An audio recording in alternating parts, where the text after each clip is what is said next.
Introducing Worlds Within, the tabletop RPG that puts you in control of your adventure your way. Whether you're an experienced gamer or just starting out, this game is tailored to your imagination. In Worlds Within, you can be the silent hero with magical music, a genetically engineered super soldier battling through a grim dark universe, or even a humble rancher facing a quirky Armageddon of farm animals. Your story, your choice. With simple rules and limitless possibilities, it's designed for 2 to 5 players and works with any setting or character. Ready to embark on your journey? Join our community, team up with friends, and start crafting your world at worldswithin.net. When you back our Kickstarter, you'll gain complete access to the Worlds Within rulebook, the abridged guide for quick reference, character sheets, pre-made creatures, items and abilities, and an intuitive roll chart for streamlined gameplay. Don't miss your chance to be part of this gaming revolution. Visit worldswithin.net and support our Kickstarter today. Your adventure begins here.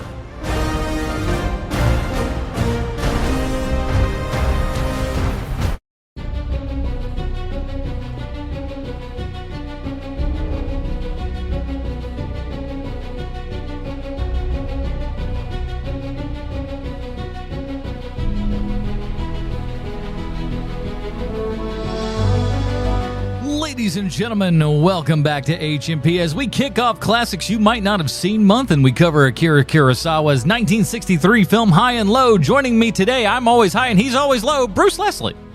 I'm a prickly pear, and like Kurosawa, I make mad films. Wait, I don't make films, but if I did, they'd have a samurai. This one doesn't, though. Oddly enough, for a Kurosawa film, not a samurai to be seen in sight. Will that be a high or a low for us? Who knows? There is a Toshiro Mifune. You got a little Mifune in there. You know, you never hurts to have a little bit of Mifune in your movie salad, if you will. Just sprinkle a little Mifune on top. Gives a little bit of an umami that you weren't really looking for, but is there, and you're super excited that it is. How's that for a bullcrap kind of way? We're covering High and Low today from 1963. Kurosawa was known for, obviously a lot of the samurai films, as we mentioned, your Yojimbo, your Seven Samurai. Like you get, it goes on. Hidden Fortress. It goes on and on. For George Lucas. Well, George Lucas kind of pulled from a little bit of everything, but a lot from Kurosawa, to be sure. And I'm sure today we'll talk about some of those things of Kurosawa's influence and where he was influenced by and other stuff like that. But before we do get into all of that, we want to say a big thank you to the people that support this show over at patreon.com/HMP. Those awesome people get pre-show, post-show, Dinger Zone. And today on the Dinger Zone, we finally learned that Bruce has a good impression. Yes, check it out. He's got a good impression now. Like we've dogged him for so many years about just be like, listen, Bruce is going to just do what he does. He stumbled into an impression he did not know he was doing, and he's kind of fantastic at it. So check that out. Patreon.com/HMP. Join up today at any value level, and you get some value in return, man. We really appreciate that from all of you guys. And if you can't do that, drop on down to the iTunes there. Give us a 5-star review, a.k.a. Humdinger. Humdinger. Oh, very nice. And please jump over, as you heard at the start of our show, our buddies over on with oh my god, I can't even get Worlds this. Worlds Within. Worlds Within. Yeah. My stupid mic was not moving as I was trying to move myself around the desk. I am a DM, a game master. I have a really enthusiastic gaming group here in my neighborhood, and I may have to try that Worlds Within game system eventually, make my own campaign. Yeah, that's the cool part about it and everything, is that like it's not just limited to a specific thing. It's almost more of kind of like just paring down of a lot of stuff, because as you know, with a lot of role-playing games and stuff, there could be 8 gajillion things to do and hurdles to climb and stuff. Just creating a character in and of itself can be quite, the ordeal and everything. I love the idea that you pick any story and they give you a mechanic that you can use to tell it as a game. Put it through your own stuff. And if you're somebody like Bruce that's got this, imagination to go, here's all the different worlds and stuff that I can then create. You don't have to worry about somebody like Wizards of the Coast, putting together your thing.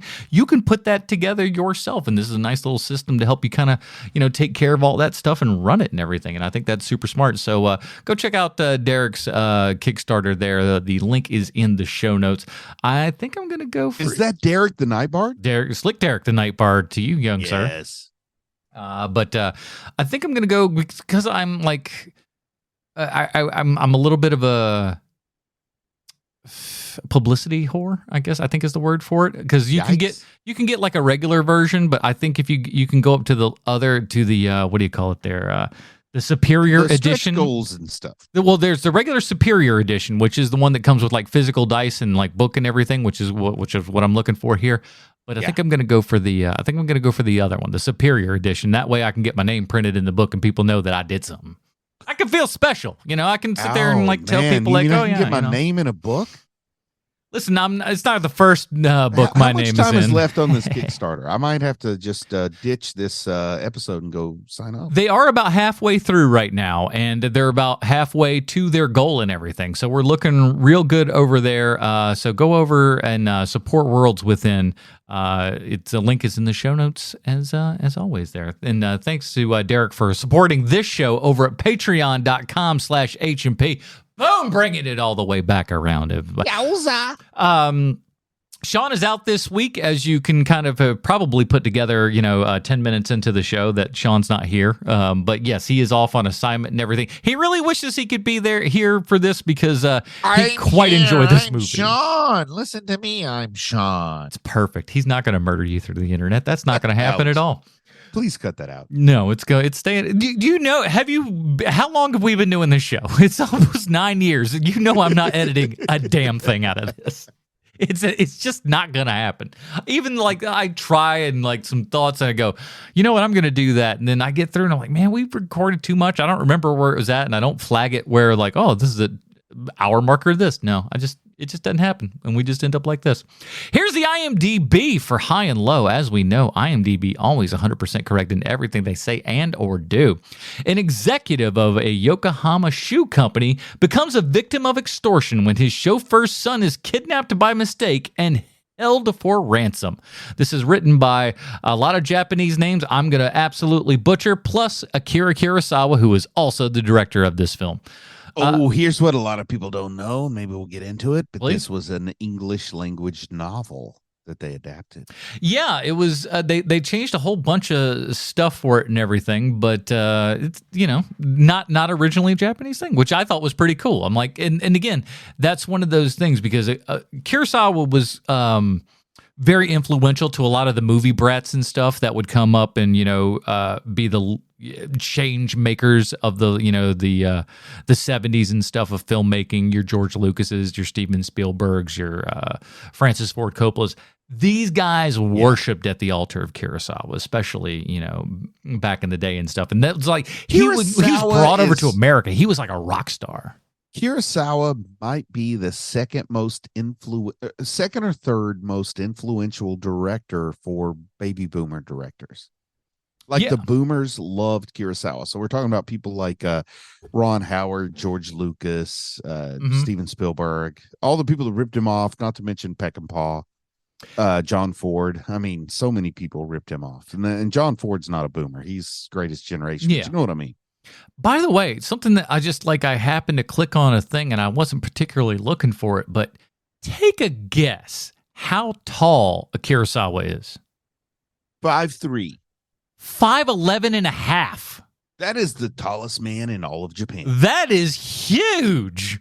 In Japan? Holy cow. Especially, the guy was born in 1922 or something? That's really tall for somebody pre-World War II. Yeah. I don't know. I don't know how 1910 he was born. Yeah, he started out going to silent movies where his family member played the piano. I mean, that is his experience with cinema. I mean, he's almost he was almost around at the dawn of cinema, damn near at that point. He might as well be Lumiere. He's the Japanese Lumiere. He is. That's what we should just start making up. Kurosawa's the Japanese Lumiere brothers.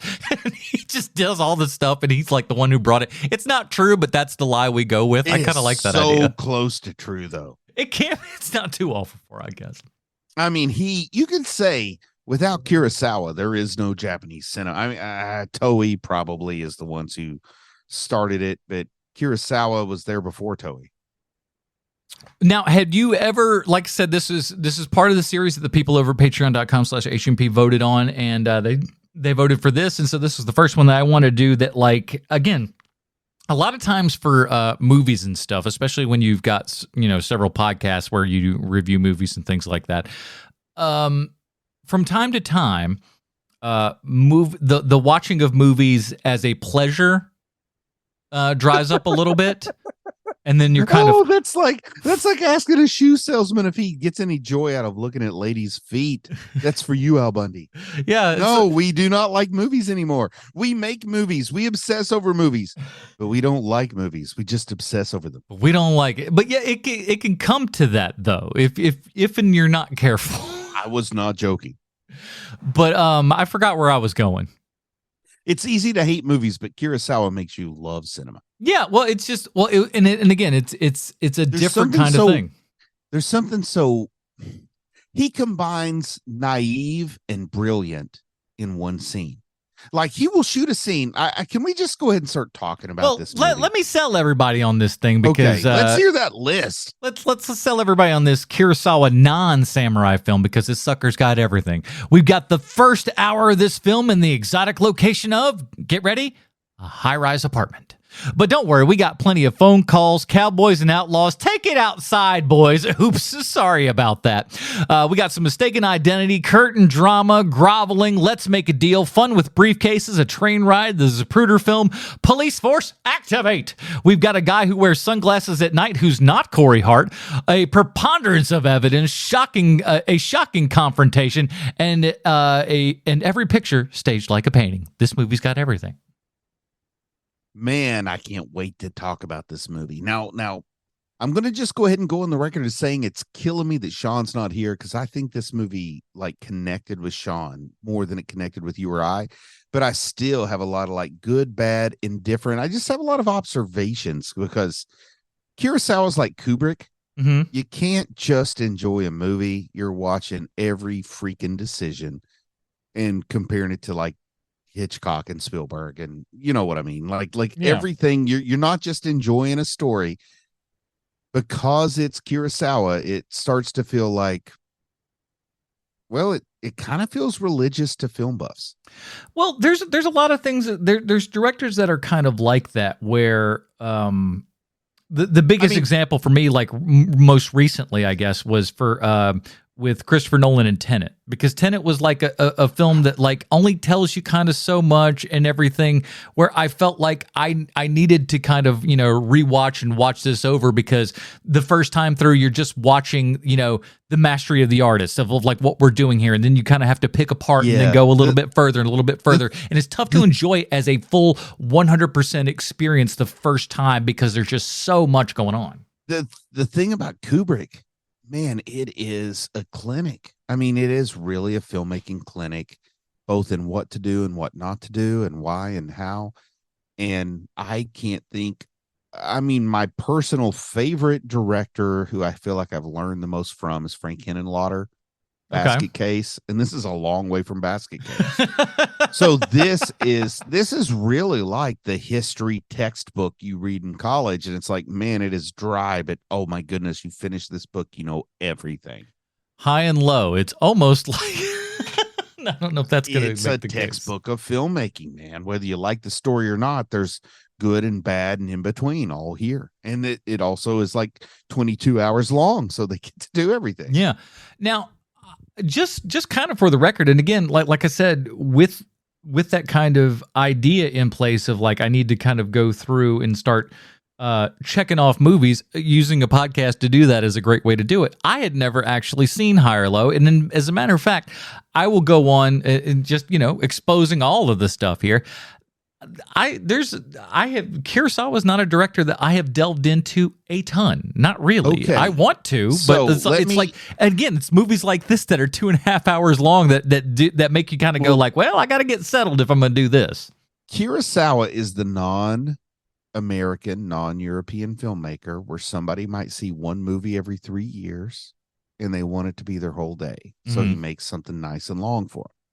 I've watched Yojimbo, which is a freaking classic. I mean, I wanted to watch Yojimbo in this show years ago, and I thought I could use Usagi Yojimbo as the comic book connection. But now that we're kind of moving away from that, I think I can just come up with a samurai month and we'll watch Yojimbo. I'm certain that, like, you know, we'll go back to Yeah. things of this nature in the future for sure. But anyway, I've seen Yojimbo. I've seen Hidden Fortress. I've seen. Did he do any of the Hanzo the Razor movies? I don't know if he did any of those. I can't remember. He's got 33 directing credits to his name and everything. I'm not the familiar only with two all I of them. can I don't think swear so, on my though. life I've seen for sure. Well, the only three. I mean, everybody's seen Seven Samurai, but you saw it as a kid, so it doesn't count. You know what I mean? Yeah. But the only three I can swear to outside of this movie is I know I've seen Yojimbo and I love it. I know I've seen The Hidden Fortress, and I know I've seen Seven Samurai. But I feel like I've seen everything he's done. But there's so much out there I probably haven't. Yeah, it's one of those things where it's just like, and again, a decent body of work there. It's not like Kubrick where we go, he's got 9 films. We can watch 9 films real quick, can't we? Like, and you can. And his movies, by and large, are, you know, easily go throughable until you get to like something like Barry Lyndon. And you're like, all right, it's a little longer, it's a little more involved. And Eyes Wide Shut is his worst movie. Yeah, there's a lot of, you know. It is what it is. It is what it is. But going into this, like, you know, obviously it's a step away from a lot of the things I suppose that most people would know Kurosawa for and everything, taking us out of kind of your feudal Japan, if you will, and everything, and bringing us into literally the modern day of the 1960s, where this movie takes place. Now, and of course, now you also have, you know, Mifune in there as well, because, you know, he's clearly just a stalwart guy. I mean, from the beginning of cinema, directors have had their guy. You know, if it weren't for Sam Raimi, there'd be no career for what's his face? What's his name? What's his chin there? Bruce Campbell. Yeah, if it weren't for Sam Raimi, there'd be no career for Bruce Campbell. And I almost wonder, if it weren't for Kurosawa, as good as Mifune is, would people have discovered him? You know what I mean? Like, people just elevate. You never know. You never know. Sometimes there is just like that meeting of one thing where it's like Scorsese and DiCaprio, good or bad, it's a match made in wherever it was made. Yeah, I mean, but like, even think of like somebody, because, for example, like, speaking of Scorsese, you have, you know, Robert De Niro as the guy for the longest period of time that, you know, was kind of his muse and stuff like that. But if you really look back, one of De Niro's earliest big movie, quote unquote, big movies, if you will, was a Brian De Palma picture. Hi, Mom. And Brian De Palma, you know, could have had a great career, but he got a little sidetracked. Well, it's a lot of those guys. And again, you got your Francis Ford Coppola doing the same sort of thing where it's just all over the place. It's kind of like out of those, that bountiful boomer generation, the Lucas, you know, like the Lucases, the John Carpenters, the Spielbergs. Out of all of them, De Palma was the one that people were like, I mean, he's not the one, but they all said he's right there with them, and then his star fell real fast. Yeah, now it's turned into a whole Brian De Palma podcast. But but I listened to a book about like the greats of directing horror, and the first half of the book was good, and the second half was all about like what Brian De Palma is, and it's like this book was clearly written before modern era, where De Palma just never lived up to his potential, I guess. Femme Fatale was still good. I'd say that's the real last, what I call amazing Brian De Palma film. Is that the La Femme Nikita remake? No, not really. No, it's more like you got Antonio Banderas and what's her name, Rebecca Romaine. I don't know that movie. It's good. It's like it's the last one that feels very De Palma. Well, let's get it. Let's get Bridget Fonda remake of La Femme Nikita. I can't remember that, but I liked it at the time, and nobody ever talks about it now. I don't know. It beats me. But with this film, like I said, it takes place in the 60s, which is a bit of a departure for this and everything. But again, not really knowing much of anything, and again, hearing that, you know, IMDb plotline and everything, it doesn't leave you thinking like, oh, this is going to be, you know, a tale that enwraps you and everything. But it does. Like, the first hour of this movie takes place in an apartment over the course of, I think, 2 days, an evening and you know, the beginning of the next day, I think. It's longer than that, because they really have some stuff that unfolds that takes a few days. There's a couple it takes later, but I mean, like that's much more kind of after the initial kind of go through and everything. But well, can I just give a real quick summary about what this movie is? Yeah, we've talked about it. So this is not a spoiler. Like this is this is like a Hitchcock movie in that I can tell you every detail and it won't spoil a thing because I can't tell the story as well as Kurosawa can. Right, because it's not necessarily about the events that take place themselves, but the way with which they unfold and they are presented to you on screen. That's what you're there for. So imagine the Mel Gibson film Ransom. Mm-hmm. But instead of Mel Gibson's kid, they accidentally kidnapped the child of one of his servants. Didn't this, like, I mean, again, when you watch this and stuff now and like look back and it's just like everybody has stolen from this thing so much. And it becomes a question of how is a child worth more or less because they're not your own? And is a wealthy person's child worth more money than a poor person's child? I mean, they ask so many questions. And then they also turn around and ask questions about, capitalism was still, when I say new, I mean post World War II. This movie's 1963. The big bombs had been dropped less than 20 years before. Mm-hmm. So the city that they were in was war torn and built and everything by this point. So like the rebuilding, whenever there's rebuilding, there's always going to be the profiteers who get really rich from the rebuilding, mm-hmm. and everybody else who gets poor from the rebuilding. So this is set at a time where we're seeing a profiteer versus a person who is wealthy as far as we can tell. His only talent is that he owns stock in a company. And he's being taken down by someone who has a doctorate degree. Somebody who's worked very hard, but because of the economy, they cannot be wealthy despite what they do is way more important than making women's shoes. So this guy who's wealthy from owning stock in women's shoes is essentially being taken down by somebody who actually contributes to society and is bitter about it. But in true capitalist fashion, the person who is serving humanity gets the death sentence while the person who's simply profiting from humanity goes free. That's an interesting take. I don't know that that's necessarily how I would read damnation of capitalism. I will stand by that till the end of my life. At the same time, too, though, it's just like, but I mean, I think one of the big things in here, like you said previously, is just like, it is putting you in that situation. And that's what's great about this first, the first hour of the movie and everything is because you're in this apartment, you are with this family, you feel like you're locked in. You're locked in with this group and you're experiencing this thing with them. They have this phone call that comes in and says, hey, we've got your son. They threaten you and everything. And then, your son comes back. All of a sudden and then it's like, oh my God, my son is back. He's not really, somebody was messing around. It's like, nope, you actually told your son and the boy he was playing with, who was the son of his driver, right? So they switch costumes. Whoever's going to kidnap Mifune's son thinks he's in the cowboy outfit. He's not in the cowboy outfit. He's in he's in the opposite, costume that he was normally in. And the other his driver's child gets taken. And again, it's putting you in that spot where as a parent, obviously your first instinct is to go, oh, thank Christ, my child is okay. My child is okay. This guy wants $50 million from me or whatever it was. He wants a boatload of money from me.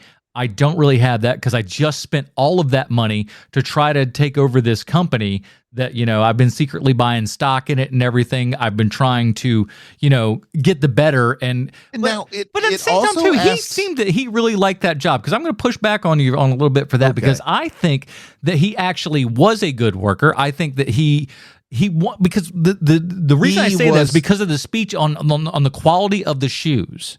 That tells me that he cares. Here's what the movie's telling you. He is a talented shoemaker, but talent means nothing because they reject everything he says in favor of profits. That's where the conflict arises. They reject everything he has to say about craftsmanship because they want something that's cheap. That tells me that the purpose, one purpose, not the sole purpose, But one purpose of this film is for Kurosawa to damn the newly arisen capitalist attitude. Okay, I see where you're going. That makes more sense to me. Okay, I wasn't quite sure where your stance was, but yeah, I see. Later at the end of the film, and I don't want to jump all over, but this is a old movie that needs to be discussed academically and not, sequentially. But at the end of the movie, he says, I make less money, but I can do what I want, and now I'm happier. And that is an argument away from the capitalist goal of, like, whoever makes the more money has the better product, towards quality is quality and money is money. And they're two. And that was something, especially, amongst like your Asian cultures and stuff like that, cultures that have, gone on hundreds and hundreds of years and stuff and have ingrained traditions and aspects of quality control, if you will, just for lack of a better word. Yes. I mean, like, Kurosawa literally lived through a transition where if you wanted a really nice hat, you went to the person who you knew made really nice hats, to, if you want a really nice hat, you shop around and get the cheapest version of that nice hat. Like, he lived through that transition, which you and I never did. Yeah.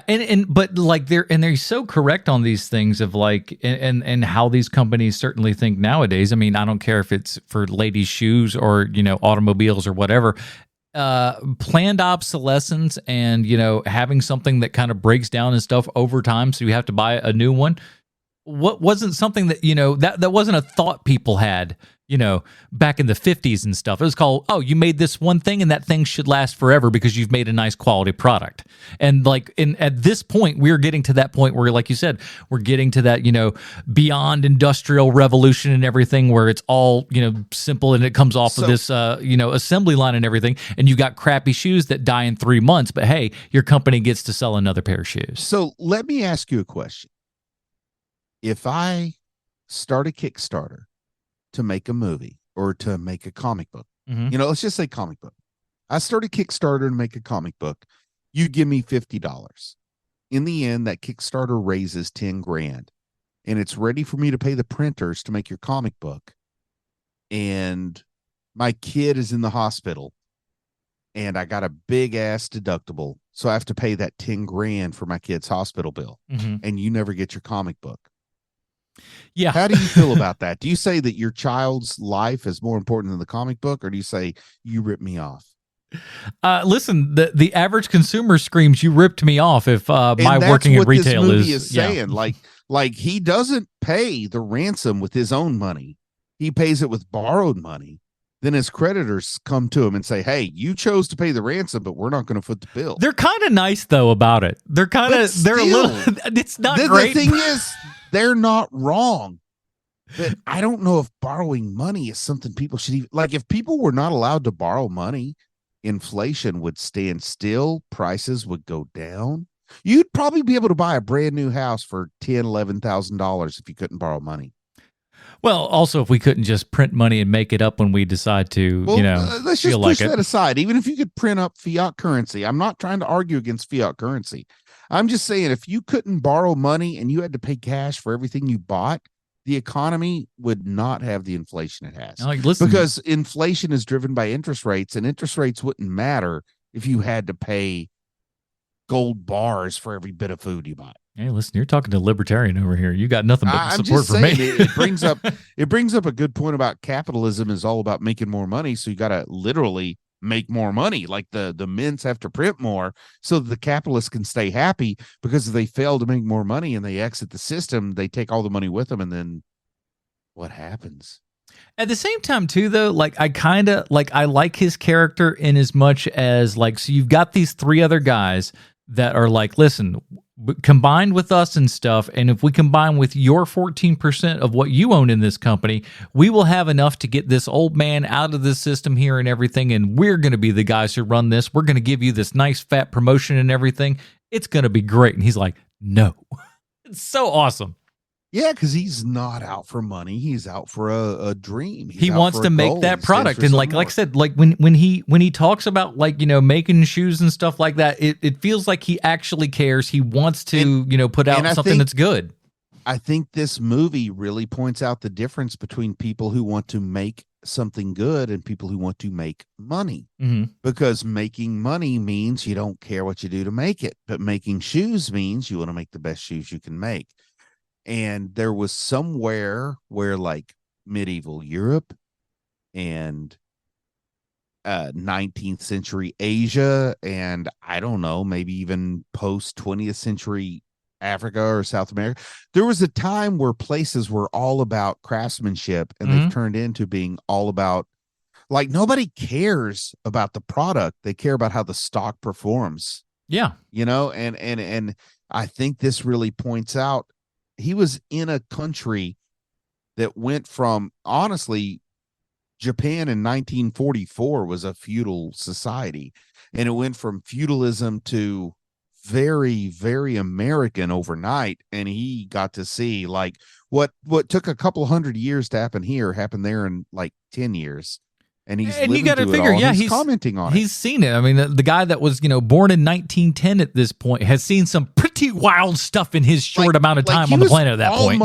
He was almost born in the Meiji Restoration. He might have been born in the Meiji Restoration for all I know. He was born in Demon Slayer times. That is how much change. I'm not lying. He watches Demon Slayer just because this is what I went to school in. Boy, I don't even make no difference. For real though, I'm not lying. Like, he was born in about the time that Mugen Train movie took place. So imagine how much change he saw between then and 1960 compared to how much change an American would see in that time. I think he's on in a background scene in that train somewhere. We just put little baby Kurosawa in there. Yeah, I'd be all for it. But the movie, like, it goes like, okay, put yourself in that shoes. And again, it's as a father here, one of your kids has been kidnapped, and then you find out it's your neighbor's kid and not your kid. It's got to at least give you I feel like he should be a little bit more relieved. I know that's horrible, he's pretty relieved, man. He doubles down on saying, I'm not going to pay for this other kid. And everybody keeps saying, you have to, you have to, you have to. And that is part of why I think this is considered a brilliant movie by a lot of people, is it's a study in somebody who is one way and then changes. It's like, what do you call something as like a prime example? I guess I just called it a prime example. Yeah. It's a prime example of a character arc. Like, if you're in film school and you need to show something to explain what a character arc is, you could show this.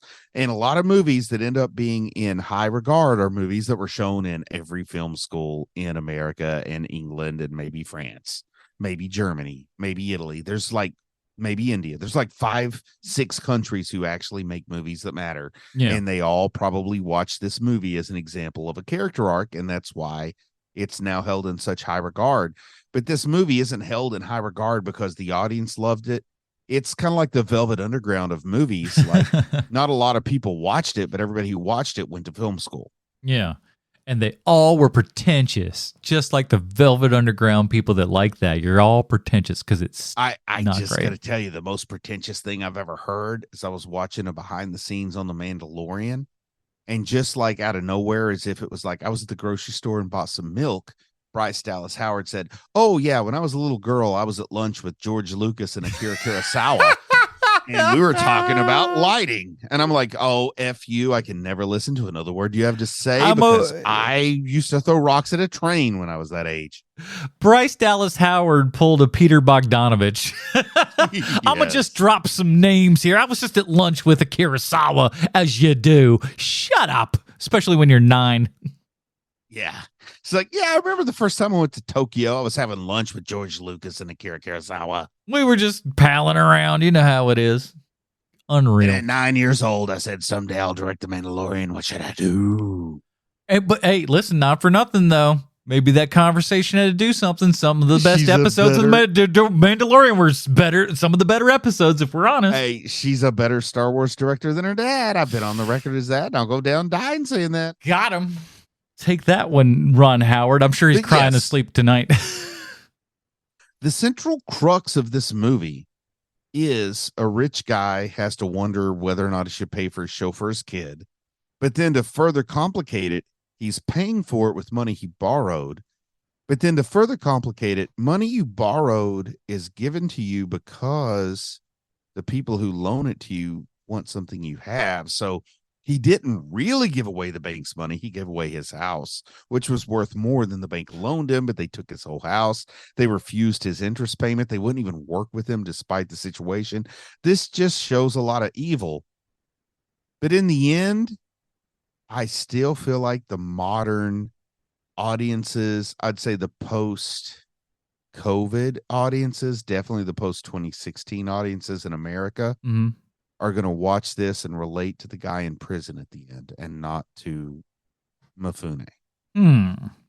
All right. How do you also, I've been to medical school. So there's a part of you when you're an intern, because this guy's an intern, and you're working 48 hours straight, and you're making minimum wage, and you're sitting and looking at some guy who has this gigantic mansion because he bought stock in Apple in 1983. Yeah. And I mean, don't get me wrong, it was a good thing to do, but it wasn't because he was a genius. It's because somebody told him, hey, buy stock in Apple, they'll do good. You know what I mean? And as an intern, when you're like, this guy wants me to kiss his ass, that I have accomplished so much more than he has as a person. If there was some way where you could weigh your actual value against his, I know I'm worth so much more, but he gets to boss me around. That gets real old when you're an intern in particular, plus a Japanese intern. Yeah. Because in the rest of the world, outside of America and a few weird third world countries, physicians are not considered like, they're not considered wealthy. They're prestigious. It's not like America. Like everywhere else, a physician is like a PhD in physics. Salary man. Well, I mean, you're like a college professor. Like everybody understands you're very intellectual and you love what you do, but nobody's expecting you to work 72-hour shifts like they do in America. Yeah. Nobody thinks you're driving a damn Ferrari, which I am not. But you know what I mean? And it's like the rest of the world. I could see this would be like a school teacher hating a guy who was born rich. I mean, that just works so well in this movie, in this time, in this place, which is post-World War II Japan. We're a little all over the place, but since we kind of talk about it for half a second here, did you think when I watch our guy here, our main kind of villain, if you will, who only shows up in the last quarter of the film, the doctor, yeah, he with the glasses and everything, did that not feel like a Kevin vibe to you? You're talking about we need to talk about Kevin? Yeah, oh, no, from Sin City. Yeah, it feels much more like Sin City. I thought you were talking about we need to talk about Kevin with Ezra Miller, which I've never seen, so I can't comment. Neither I, but like I'm watching this, I'm just going, oh, this is Kevin from Sin City. It looks exactly the vibe and everything. Is the that reflection the Orlando on the sunglasses Bloom character or the Elijah Wood character? Yeah. Yes, it does look like him. I'm like, I get him confused with the old yellow bastard sometimes. I'm like, that feels like Frank Miller saw that and was just like, taking that. Well, I wouldn't be the first to say this, but Frank Miller has been fond of some Japanese cinema. Frank Miller's a little bit of a Steely McSteelerson. You telling me that? It makes me start to wonder, in the 1970s, how did you see Japanese cinema? Because he knew a lot. Well, that's the thing. Kurosawa was the guy who, kind of like helped shepherd all that stuff in here. And like that whole, you had like your French New Wave and like I don't want to call Japanese New Wave. I don't know if that's necessarily the right term for it. But then you had your whole, that reformance of Japanese cinema and stuff like that. Clearly, just headed out there by Kurosawa and stuff like that. And he became a rock star. Minutes? Yeah. Can you vamp for about 2 minutes while I go see what's at the door? I'm sorry. Certainly. And I think a lot of people don't realize that like Kurosawa was kind of like that rock star guy. That it's funny enough. Robert Rodriguez kind of makes himself this way in a lot of senses. That's why he stays in Texas. So he says like when he goes out to California for meetings and stuff, it's like a big deal because he's not normally around and stuff. So you get treated like a rock star. So that's how they did with Kurosawa. They would fly him in and everything. Give them all, and again, when it's all these nerdy film, school guys and everything who now have a whole boatload of money and stuff, they can fly over their favorite directors and stuff and treat them to, meals with their daughters. Apparently, that's how things go. But sorry, it was a neighbor asking about leaves. Oh, so important stuff. Yeah. Who's calling up here at 7:00 at night going like, hey man, you going to be raking tomorrow? Anyways, but it's beautiful to just. It's like seeing like Kurosawa clearly made these movies because he wanted to do something.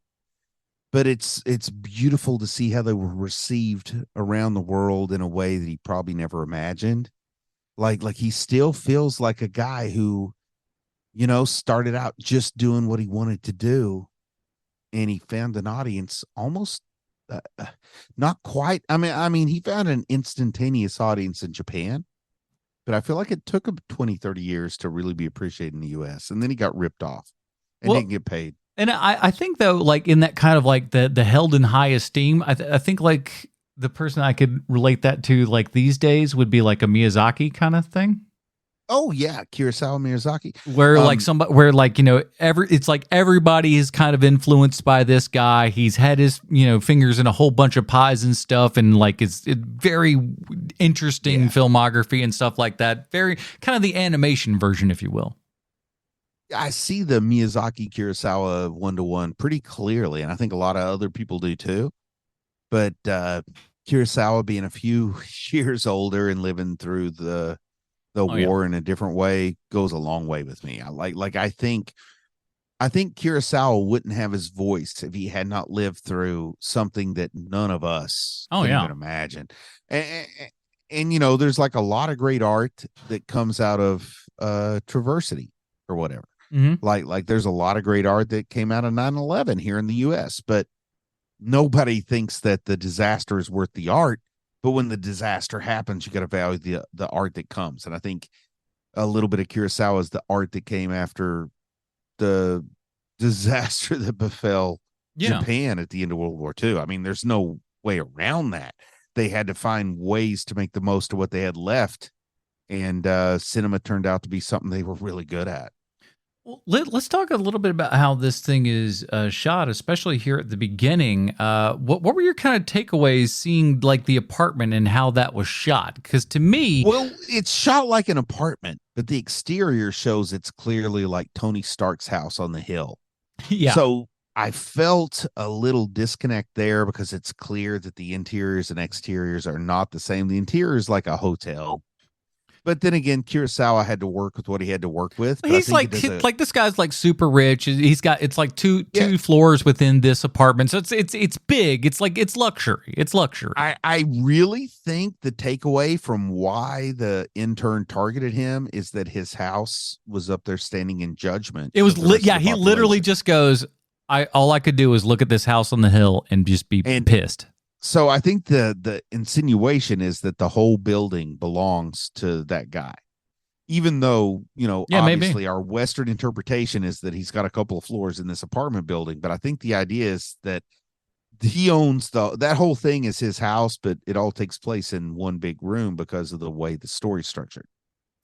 But I like how everything is staged, and there's no less than half a dozen shots in here that have been so meticulously blocked and stuff where people are looking. Here's where maybe a modern film watcher doesn't like that, because it's all set up as if they just shot the master and then moved on. There's no fill-ins, there's no over the shoulders, there's no cutaways. There's a whole lot that feels like you're watching a play. Yeah, and very play-esque. For me, I like theater, and that's fine.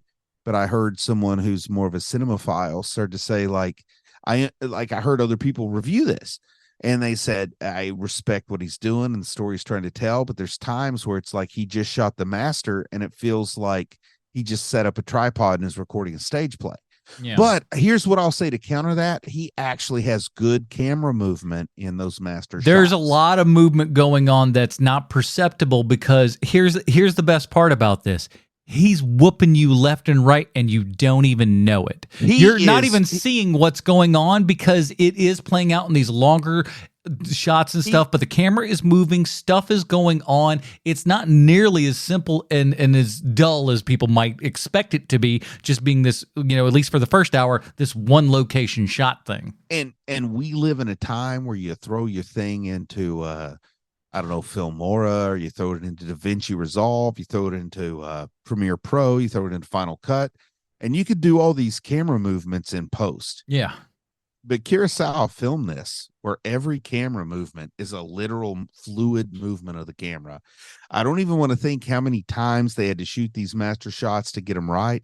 But the biggest criticism I've heard about the way he shot it is that it's too much like shooting a stage play. There's too many masters without fill-ins and over the shoulders. I could say, I'm like, I see where somebody can make that argument, but I disagree with it, because with those wide shots and everything, we have, number one, we have a lot of characters in the room. We have a lot of police folks in the room. We got the Mifune family in the room. We've got the driver in the room. There's a lot of stuff going on, and within that hour that they are within the apartment there and everything, the staging of all of these people, the blocking of them at certain times, where they're looking, where they're standing within the room itself, the deep focus within the room, so you can see where everybody is with this, is done all on purpose. Someone like it's like Da Vinci paintings. This guy's looking this way, this guy's looking this way, and it's all done on purpose based upon the story that's going on right now. It's brilliant stage direction, not the best cinematography. I mean, no, it's perfect cinematography. It's the best stage direction, not the best film direction. But we have to remember, this was filmed in the time of film. Every frame cost a fraction of something. You bought your film by the foot and you used it. So once you shot your master, maybe you don't have enough film to go back and shoot over the shoulders. He's done so much at this point that there's no way that's the case, because you think he had all the film he needed? He's got everything he wants at this point in his career. 100%, he's got everything he wants at this point. So you're saying this is entirely his choice to shoot it like a stage? Oh, I think so. I think so, because, and the reason I say that is because brilliant blocking. Nobody knows how to block like this now. There is not a single person making movies today under the age of 80 who can block like this. No one's got the balls to do that and sit there and just kick back in this one shot here and everything and let it all happen. It just doesn't really work. But the reason that you know that this is all very specific and on purpose and everything is because when we get past that first hour and we get onto the train, guess what? We're moving and shaking, baby. We got cuts. The camera is moving within the train itself. There is a lot of stuff going on, because that first hour, that first thing is us sitting with that dread, sitting with the decisions that we're making. Once we get past that first hour, which is essentially the first act of the film, if you will, we get to that second point, which is the action portion, if you will, because we're getting onto the train. We have that moment. You're getting the request from the kidnapper going, "Hey, you got to do this thing." The little thing out the window. It's so much fun. Set that up. Yeah. And like all the specifics, from like the briefcase needs to be this size, and you find out it needs to be that size because it's got to go through this specific little window at this specific time and stuff. Is that the kid that they've got down there? Is it some person that's not the kidnapper that's holding the kid? So like, and again, there's so many balls in the air while you're doing it, and you're just on the edge of your seat on the train. I haven't seen A Haunting in Venice yet, but I saw Murder on the Orient Express. I saw Death on the Nile. I love these Kenneth Branagh, Agatha Christie movies that are made for about 80 million and they clear about 120. They don't do great, but everybody loves them. The people that love them. I love these because they are a throwback to like when film was blocked, like stage productions. Like you watch these, they are blocked and filmed with legit masters, like an old time film, like a Kurosawa film here. And, most modern films use something they call flat-footed masters. Are you familiar with a flat-footed master? I mean, I know what a master shot. I'm flat-footed. I would imagine is just what. Nobody moves. There's no blocking. There we go. You stand in your spot, you say your lines, and we shoot the master. Right. You watch a sitcom and you think of flat-footed master, you're going to see all of a sudden you're going to be like, oh man, this is because the director couldn't block crap. So it's all flat-footed. Yeah. Well, now everything's flat-footed master. And digital video, you don't have to worry about film. You can shoot an infinite number of scenes and there's no incremental increase in cost. You just got to delete some of the old scenes and shoot over them, So people shoot these flat-footed masters. When I shoot something, every line is its own shot, so I don't have to even do masters. So watching something like this, it's like a person who understands staging a production in the pre-cinema era, but they've adapted it to cinema and they've taken the best of both. Man, back in my little high 8 video camera days and stuff like that, man, we were You really had an 8mm camera? No, in no, real life? I high 8. What is high a high 8? 8? High 8 is the precursor I know to a mini Super DV. 8. Okay, I know what a Super 8 is, but I don't know what a high 8 is. High 8's just, it was the precursor to mini DV. It's just it's a bigger tape and everything, and like I think with that Because one, I had the little tiny tapes in my old camcorder. yeah, these are a little bigger than those. Shot a little bit more stuff, but like we would film everything in camera, and we would edit in camera. Yeah, like that's- every single shot was just like, here we go, boop, that's it. And if you screwed up, you tried to rewind the tape a little bit, then you just start her up again. There you go. As late as 2002, I was editing stuff using 2 VCRs. Oof. You know what I'm talking The about? best and the worst times. Oh yeah. That is how I used to edit. You play it on one, record it on the other. Ugh, what a, That's what a hard as hell. horrible time. All those things where it's like, oh man, you can edit things now. It's so much simpler. I shot one short video on VHS and I edited it on 2 VCRs and sent it to somebody who had a video toaster to put some music and effects on it. Damn, somebody had a toaster back then. That was impressive. No, stuff that back toaster then. was somebody in Fresno, California when I was in Nashville. So I Dang. had to send it a long way. Yeah, that's a bit of a trek right there, no doubt. Holy cow! But let's get into like I said, we talked about the apartment, the train scene. It's great. It's kinetic. It's fast. Like you get that kind of edge of your seat stuff. Modern films aren't half this good sometimes, as far as building that tension and everything. But let's talk about kind of the third half of this film, because this The third half. so to speak.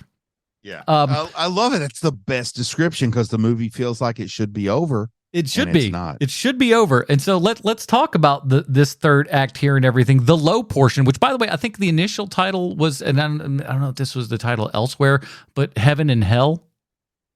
High and low, heaven and hell makes sense. Exactly. Like America's too much rolled up into Protestant Christian So values to use heaven and hell. right. So, but with this, obviously, you're heaven. You're up in the penthouse here. You're looking here and everything. And obviously, your second half here is your low. We're down in the squalor with everybody who's sick and messed What's up. The and third all half, the middle. the third half's the third half's the train. Oh, you think the train is the third half? Well, the train's the middle half. Yeah, but I'm The thinking third the half, third the third. half is the prison. Yeah. That weird epilogue. That epilogue is what I thought you were talking about. Okay. I mean, I feel like that's kind of part of the third act, if you will. The epilogue is justice and injustice simultaneously being fulfilled. Good ending. By the way, did you know that so he's given that speech there and everything, just talking to Mifune and all this kind of good stuff. When he stands up at the end there and grabs the fence, that's electrified. For real? He did not know that. That's unfortunate. So when he stands up and and then he grabs his head and everything, that's real pain he's experiencing. I love and hate it simultaneously. It's great, but it's just like, oh my Lord, that's awful. That this man just he's in the middle of this scene, he's acting his butt off, gets up to do a dramatic thing, holds onto this metal chicken wire essentially, and then just you can it's the acting is good because it ain't acting. It's for real. But very cool how when it was all done, how that metal shield came down between the chicken wire and the glass there and everything. So thus also giving the Mifune reflection back into the screen just before the end. Real dope. Super cool. So who's somebody you think of as an 80s method actor? I feel like method acting really peaked in the 80s. Maybe. I mean, your Daniel Day-Lewis is obviously one of your big ones. That's more like a 90s. Yeah. That's what I was thinking. I'm like, that's more 90s. Well, imagine a character actor in a Kurosawa film. They would really struggle. 1980, just on account for the weight loss and everything. Robert De Niro and Raging Bull. That's a little character actor. I'll tell you why I think that is one of the greatest character actor roles of all time. Is that professional boxing critics were watching him train for that movie, and they were like, "Yeah, he could be a low-rank professional boxer for how hard he's worked," and that is method. He's a skinny little guy too. When you look at that movie, it's like, holy cow, he does a little bit of be rail of a man there. But that's he's also bigger than Pesci. It's also actors for you though. Until He's they bigger start than wearing Pesci. those. Pesci kicks his butt in the movie at some point or something, right? Well, yeah. Well, they have a little bit of a squabble in the apartment. But I think mean, I can in call what that. world does a pro boxer even care about you? Well, he did. Trust me. If he wanted to kill him, he would have been dead. He'd have been like he'd have killed everybody in that place. If I'm quite frank, I'm surprised he didn't kill her. Anyways, that's a whole other thing for a whole other thing. But what we do He need had to a find out, pasta stain on his tank top. we do need to find out how this here non-feudal Japan Kurosawa movie relates back 1-to-1 with Sylvester Stallone. And wouldn't you know it, I happen to have Sean's prepared statement. Huh. Konnichiwa, Mr. Stallone. This week's Stallone Connection isn't a person, but instead a corporation known as the Criterion Collection, a company that was founded in 1984 by Robert Steen, Alan Steen, and Joe Medluck. A year later, they were joined by Roger Smith. It was started, if you can believe it, as a company to publish educational CD-ROMs. I believe it. And since CD-ROMs are used as often as dune buggies and travel agencies these days, I'd say they made the right pivot. And as it turns out, High and Low, which is the movie that we watched this week, is part of the Criterion Collection. Now, I'm sure you already know this, Mr. Stallone, because let's face it, you are a man of culture. But for those who might not be familiar, here's the mission statement of the Criterion Collection. Quote, dedicated to gathering the greatest films from around the world and publishing them in DVD, Blu-ray, and 4K editions of the highest technical quality, end quote. Which confuses me, because when they say, quote, the world's greatest films from around the world, end quote, I thought of your greatest movies. First Blood, the original Rocky, Copland, hell, even Demolition Man. But when you search for these movies, they're not in the Criterion Collection. And after that, I sat in my favorite wingback chair in my vast study. Some may call it a library, but I like to keep things light. And I looked out my giant window that overlooks the grounds of my estate, and I contemplated why this might be. And I've come to the realization that the reason why these films aren't in the collection is because these films are already preserved. In fact, they're well taken care of, like a millionaire's second wife. It's the small films that need help, and since you haven't started in small films since your softcore porn days, finding a Stalloner, as I call your movies, is difficult. But that isn't to say that there aren't any.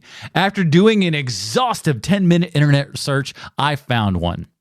It's 1975's Death Race 2000, starring you and David Carradine. It's sort of difficult to follow Criterion's mental gymnastics used to understand how they consider this film one of the world's greats. But I think it's more of a curio, like a shrunken head or a goat with both genitals. We've spoken about Death Race 2000 previously, so I won't get into it here, but rest assured, it's not one of your best work. That's it for the Stallone Connection this week. This week's Stallone Connection is the Criterion Collection. I hope to hear from you soon. Your other pal from the internet, Sweet Sean Kovacs from the internet, and at least you didn't have to hear one done by Adam. We'll do better next week. That last part was me. I added that on there. Oh, okay. It's like, wow, it was kind of. I added that on because it feels like something he would say. Yeah. All right, let's get down to it. Here at H&P, we have our own patented Robin rating system. Bruce, where does Akira Kurosawa's High and Low fall on the Robin rating system for you? It's a cinematic masterpiece. All the boomer greats, like people like Steven Spielberg say this is one of the 50 films you have to watch. They also said that about a French film called Les Longs that I watched in college and didn't get it.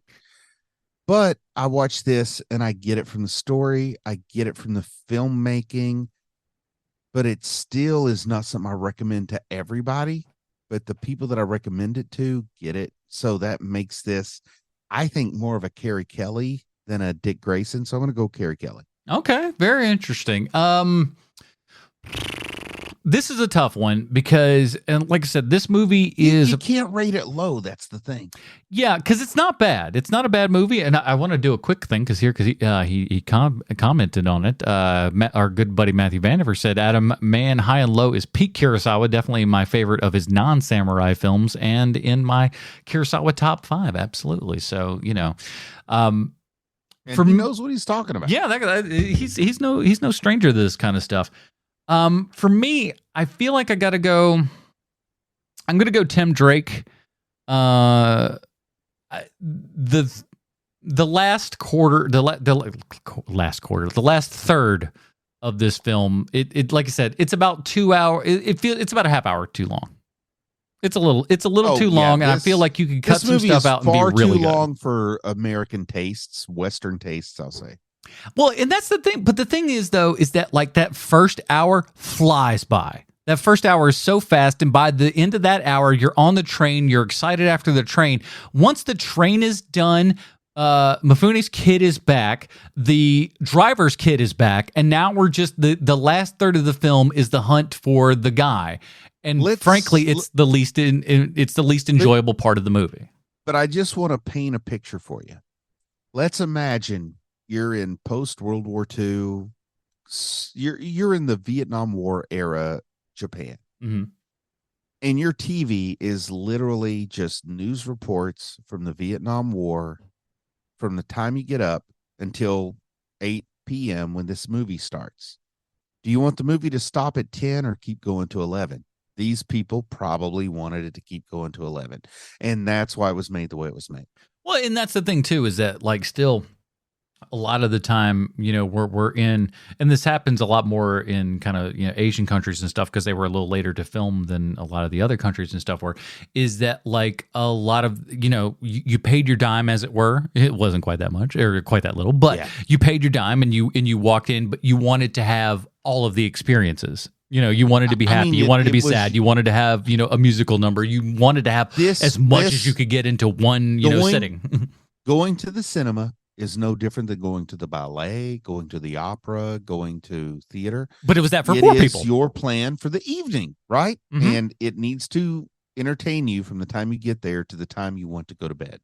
And that's why movies tend to be longer outside the U.S., where cinema became more of, hey, if it's an hour and a half long, you make twice as much money than if it's 3 hours long. You know what I mean? So America became very financial, where the rest of the world was more existential. But I think it's like anything that we do, that we talk about on any of our shows and stuff, where it's just like, you need to be as long as you need to be. If you're like, and I think Roger Ebert said it best, is like, no good movie is ever long enough and no bad movie is ever short enough. Yes. No, I think that's a very applicable statement. I'm like, yeah, that's pretty dead on. You know, yeah. You go back to the whole basic rule of filmmaking, writing, storytelling is kill your babies. I mean, everything is like shorten it. But there's plenty of stories too about I turned in a 60-minute movie and they said you need to stretch it to 85 to get a release. So they added 25 minutes of people scratching their buttholes. I mean, that happens. Yeah, absolutely. I saw the movie Skinamarink, or whatever the hell it was called. Skinamarink. Oh my God. Skinamarink should be like Cinemark's it felt, name. Listen, trust me. That was a skid mark of a movie. Don't do it. I've never seen Skinamarink. Bruce, listen.